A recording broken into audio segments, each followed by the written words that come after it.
Muy buenas tardes. Hoy les vamos a hablar un poco sobre el módulo 3 del subproyecto Práctica 2, facilitado por el doctor Eduardo Cardona. Le damos la bienvenida, mi grupo, Luis Gómez, Santos Tejeda, Marilena Morloy, Luis Jiménez y mi persona, Niurkis Castillo.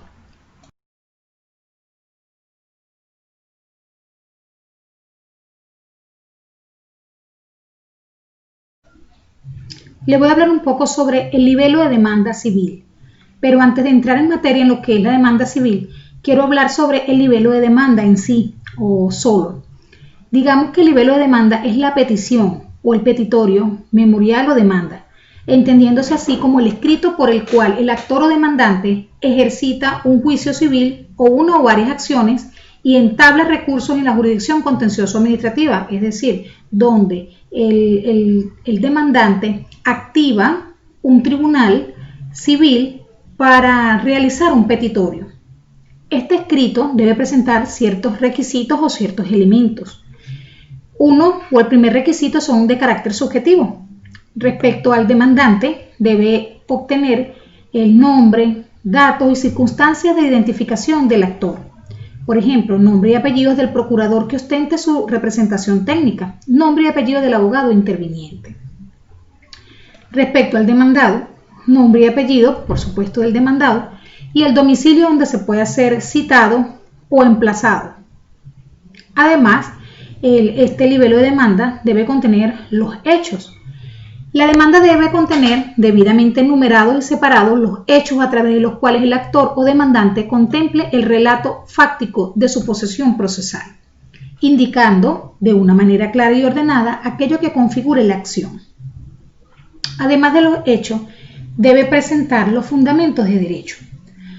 Los fundamentos de derecho se pueden, clasificar o dividir en varios. Entre ellos, los fundamentos de derecho de orden estrictamente procesal. Se tratará de aquellos fundamentos de derecho en los cuales el actor justifique, con apoyo de una norma jurídica, cuestiones tales como la jurisdicción y competencia del tribunal al que se dirige. El cumplimiento de los requisitos de orden procesal, por lo que se refiere a la representación técnica y dirección letrada, clase de juicio o procedimiento que interpone y el fundamento por el que solicita que en la sentencia se contemple determinadas decisiones en orden o las costas del juicio. Cuando hablamos de las costas del juicio, todos saben que nos referimos a los costes del proceso. Fundamentos de derechos relativos al fondo del asunto. Se tratará de los fundamentos de derecho, generalmente de los denominados de derechos sustantivos o material, en los que el actor apoya y determina la acción que ejercita, basada precisamente en una norma de derecho material, estableciendo aquellos preceptos legales que justifican el ejercicio de la acción y en los cuales se basa su razón de pedir. Finalmente tenemos el petitum o petitorio. La demanda debe fijarse con claridad y precisión aquello que se pide por el demandante. Efectivamente, en cuanto que la demanda no viene a ser más que una petición o solicitud, es evidente que el colofón de la misma no se puede sino la concreción de aquello que el actor, persona física o persona jurídica, solicita o pide al tribunal. Procedemos entonces ya de esta manera, después de tener claro que es un libelo de demanda y cuáles son sus elementos o sus requisitos, vamos a hablarle un poco entonces sobre la demanda civil. Una demanda civil es un tipo de demanda que presenta un particular y que tiene por objeto exigir el reconocimiento de derechos establecidos legalmente o la declaración de derechos subjetivos, así como también la reparación de daños derivados de la vulneración de los derechos. La importancia del Código Civil adquiere un carácter fundamental en el caso de las demandas civiles, pues exactamente lo dispuesto en ese código es lo que atañe a esa clase de demandas. Cuando se trate de acciones reguladas por el Código Penal, será el fuero penal el encargado de tomar la demanda. Vamos a observar entonces, ya de manera de conclusión, el modelo de demanda civil y la identificación de las partes en ella. Acá vamos a poder observar el inicio de lo que es una demanda civil. En este caso vamos a hablar sobre la demanda civil solicitando una indemnización por daño moral. Y fíjense entonces que en esta lo primero que encontramos son los elementos o los tipos, las partes que tiene una demanda. Acá tenemos primero el tribunal donde se dirigirá la demanda, en este caso es el juez distribuidor de primera instancia en lo civil, mercantil y del tránsito de la circunscripción judicial del estado Zulia. Luego tenemos la identificación del demandante, en este caso estamos hablando de los elementos subjetivos. Allí están, fíjense que está el nombre del demandante y todos sus demás datos. También tenemos en esta misma imagen podemos observar los hechos, que acá dice acción civil por daño moral, pero si leemos estaremos observando los hechos relativos a la demanda que estamos en disputa.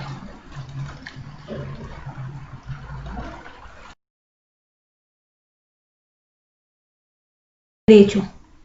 Fíjense bien que dentro de los elementos del derecho tenemos aquellos fundamentos o aquellos argumentos que justifican el petitorio que estamos haciendo.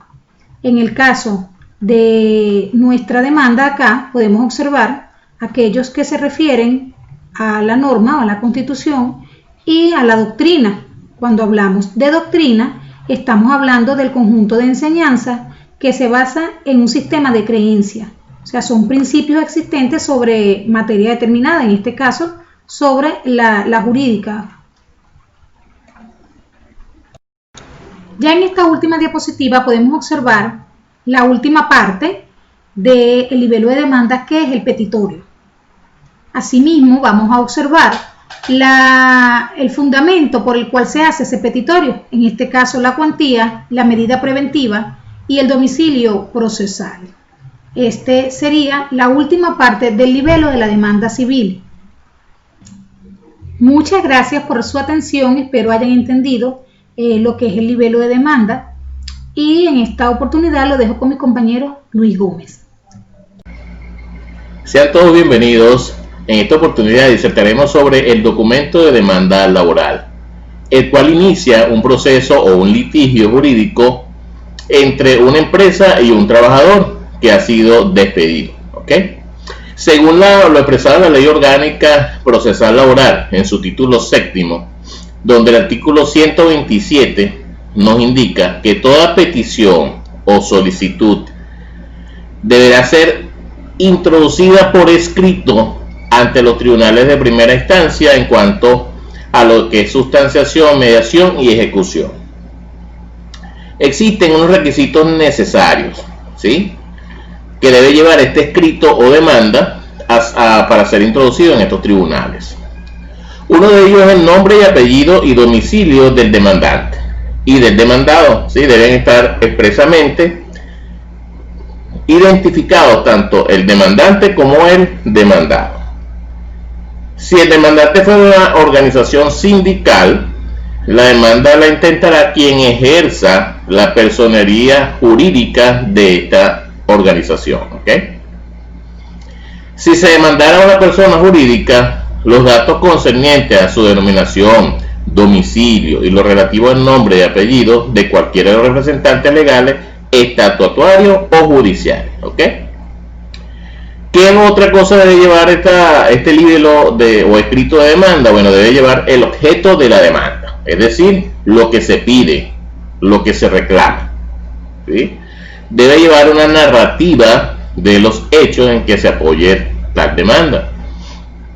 Y finalmente, la dirección del demandado y del demandante para la notificación a la que se refiere el artículo 130. El artículo 130 de esta ley nos dice cuáles son los procesos o los pasos a seguir por parte del tribunal para dar notificado a la persona que ha sido demandada ante el mismo. Es importante destacar que si la demanda incluye un accidente laboral, la demanda debe contener la información concerniente a este caso o este accidente, ¿sí? También se puede presentar una demanda de manera oral frente al juez de trabajo, quien reducirá a escrito la petición escuchada. Si no gozamos del apoyo de un profesional del derecho y necesitamos realizar alguna demanda por algún problema en nuestras jornadas laborales, bien podemos acudir a un juez laboral y mediante la expresión oral dar la solicitud o demanda con respecto a la situación planteada, ¿ok?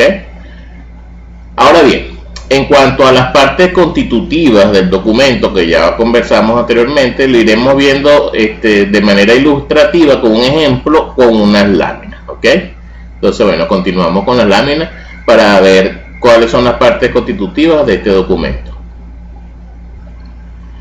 Iniciamos entonces, en esta primera lámina vamos a observar la iniciación de una redacción del documento, ¿ok? Refiriendo el mismo tribunal de primera instancia laboral competente, identificándonos como representantes del demandante, bien sea por un poder generado anteriormente o no por el demandante, ¿ok?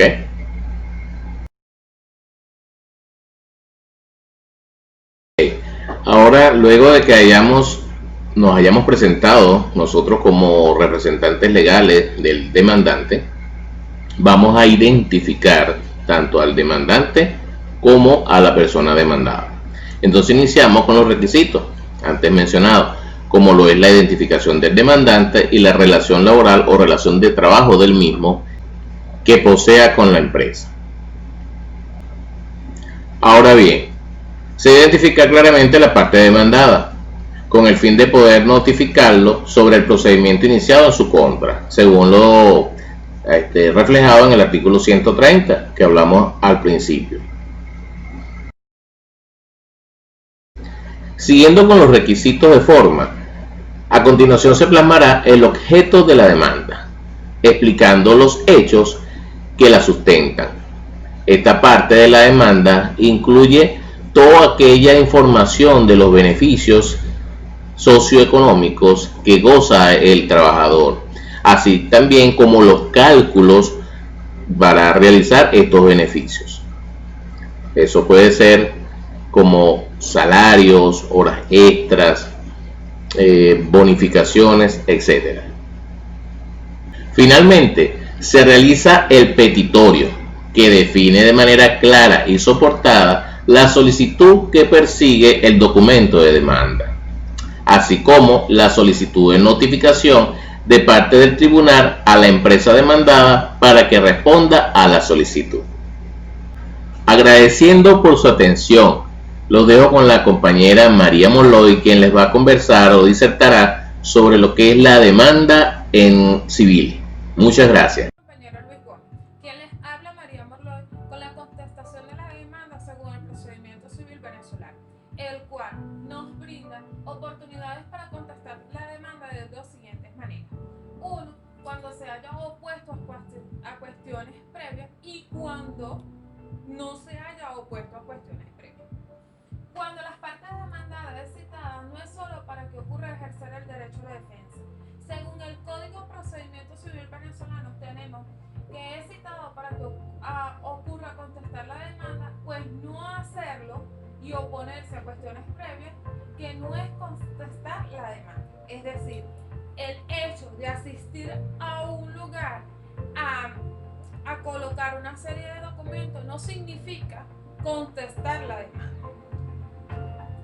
Para ello tenemos la principal forma de ejercer el derecho a la defensa a través de la figura de la contestación de la demanda de la siguiente manera. La contestación de la demanda es un acto a través del cual el demandado va a ejercer el derecho a la defensa. Aquí le traemos cinco pasos para ejercer ese derecho a la defensa. Uno de ellos es oponiendo cualquier tipo de secciones. Luego, buscar trabar las discusiones sobre el fondo del asunto sobre lo que se está debatiendo. Luego, recordar que la contestación de la demanda no se está discutiendo aspectos formales, pero sí necesarios para la continuación de la relación procesal, como lo que ocurrirá en cuestiones previas. En la contestación de la demanda, lo que vamos a ejercer toda nuestra defensa, es decir, todas las excepciones que nos brindan tanto las leyes como las consideraciones que han sucedido. Para ello, entonces, vamos a plantear un auténtico litigio, una auténtica controversia sobre el fondo del asunto. Aquí le traemos un pequeño ejemplo de un documento donde tenemos lo que es la contestación de la demanda. Recordando pues que todo documento legal debe estar previamente identificado, como lo podemos ver acá. Aquí pues está destinado los nombres, apellidos, números de cédula, si son mayores de edad, el abogado quien los orienta. También tenemos que colocar los antecedentes de la demanda en las cuestiones, en la contestación y las pruebas de la demanda. Tenemos en relación a los hechos alegados en la demanda, decir tal cual como sucedieron los hechos, cuándo, dónde y el por qué sucedieron. Luego a ello vamos a colocar en relación al derecho alegado a la demanda. Se destaca lo siguiente: los artículos relacionados según los hechos. Luego abrimos un pequeño espacio porque viene de la contestación, en la cual el ejemplo que tomamos es sobre la renta de un inmueble. Para esta contestación tenemos en la oportunidad para contestación de la demanda y conjuntamente oponer las cuestiones previas a que hubiese lugar de la conformidad con lo previsto en el artículo 35 de la Ley de Arrendamiento Inmobiliario. ¿Por qué de arrendamiento? Porque un inmueble arrendado. ¿Y por qué el Código Procedimiento Civil? Porque es la que nos va a orientar el camino a donde vamos a dar la resolución a este conflicto. Luego, de rechazo a las cuestiones previas, destacando pues con posterioridad a la oportunidad legal prevista para que el demandado contestara la demanda y pudiese conjuntamente las cuestiones previas a que hubiese lugar. Consignamos el escrito por medio del cual expresamente procedimos a rechazar todas y cada una de las supuestas partes las referentes cuestiones previstas o opuestas. Eso fue todo por hoy. Los dejo con mi compañera Luis Jiménez. Ante que ustedes, saludos y gracias a la compañera María Morloy por darme la previa antelación para seguir nuestro siguiente video. En este sentido vamos a hablar de lo que son las consecuencias de las pruebas, entendiendo que la contestación de la demanda, como lo decía la compañera María Morloy, tiene condiciones explícitas, y en este momento es cuando el abogado litigante que va a defender o que va a responder la contestación o el libélulo establece la condición de las pruebas. ¿Cuáles son las condiciones de las pruebas? La oportunidad procesal correspondiente a su fin. En ese sentido, la ley nos da a nosotros la posibilidad de establecer condiciones reales para diagnosticar y demostrar lo que queremos revertir en este momento. De solo partes cuyos derechos representamos. Es cuando el abogado parte desde el punto de vista para la acción del procedimiento civil, en este sentido, o del procedimiento legal, para caer en el mundo altamente jurídico. Las promueve en relación a lo dicho y escrito, considerado en el tribunal. ¿Por qué decimos esto? Porque es en el momento en que el abogado, defensor o quien va a responder va a establecer las condiciones reales de lo que está diciendo la parte acusadora o la parte demandante y da la contestación para determinar cuáles fueron las pruebas que van a revertir dicho proceso. En este sentido, hablamos de las pruebas como el proceso mediante el proceso jurídico o la condición jurídica demuestra lo contrario a lo que está establecido dentro del proceso que se está dando en la resolución del conflicto. Por esta razón, la conclusión certificada vendrá establecida por las condiciones del proceso legal. Esto quiere decir que el proceso legal tendrá una acción real en el momento de la contestación de la demanda. Dentro de la que sería la sentencia definitiva por objeto de la revisión, está establecido el proceso legal donde la demanda toma la contestación, o sea, donde el abogado establece las condiciones para revertir lo que se le quiso decir a su demandado. De los límites de la controversia, el artículo 7 del Código de Procedimiento Civil establece que los actos procesales se realizarán en forma prevista a este código y a sus leyes especiales.